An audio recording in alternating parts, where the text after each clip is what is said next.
Here we're getting ready to reinstall the clock spring, the switches, and the steering wheel. So we'll start by installing the clock spring. As you remember, you don't want to turn this. This should stay at the same position that it was before you remove the clock spring. Also, the new clock spring has a limited number of turns. Usually it's about 5 or 6 turns. So if you're installing a used clock spring or a new clock spring that's not in the center, what you want to do is spin it to the right until you feel a little bit of resistance, then spin it to the left and count the turns. So let's say you're going to count 6 turns to the left, then come back 3 turns, and that should be the middle. Because let's say if you spin it all the way to the right and then install it and then you put the steering wheel on it, now when you go and turn the steering wheel to the right, there's no more turns for the clock spring. For the ribbon cable, it can't stretch anymore. So what will happen, it will damage the clock spring. You'll just tear it apart and you'll need to replace it again. So remember, just count the turns and come back, half. In this case, about 3 turns or so, and that should be the center for the clock spring. Here we'll reinstall it. We just press it in place. We also have these switches that just snap in like so.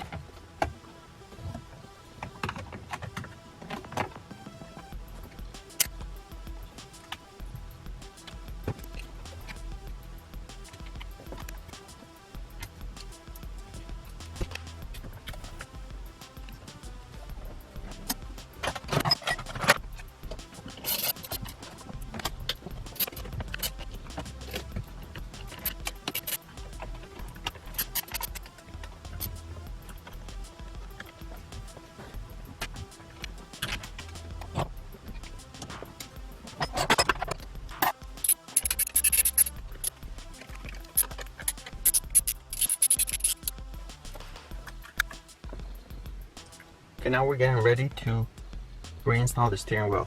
Remember this mark on the steering column right here? It needs to match up with this line in the steering wheel.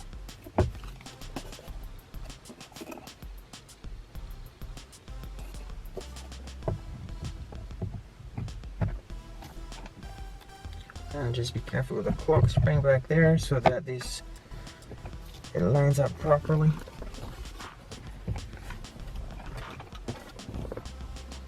Guess what? I forgot one thing.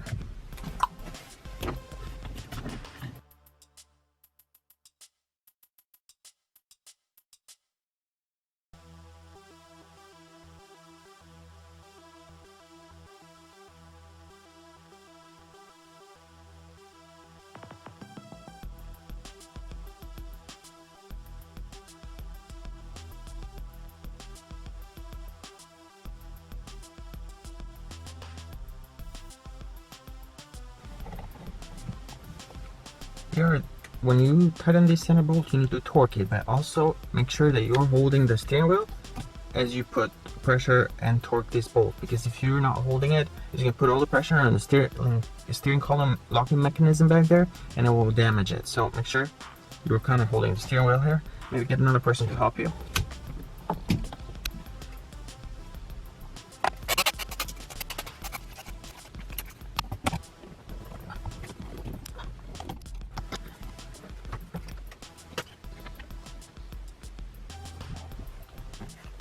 Now we're getting ready to install the airbag, and we just need to plug it down here. Once this snaps in place, you just press the airbag in, and the airbag will lock in place.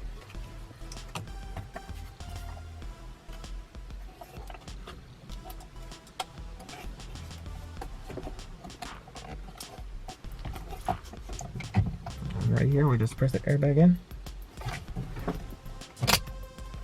and so it's locked in place. Now you can go ahead and reconnect the battery.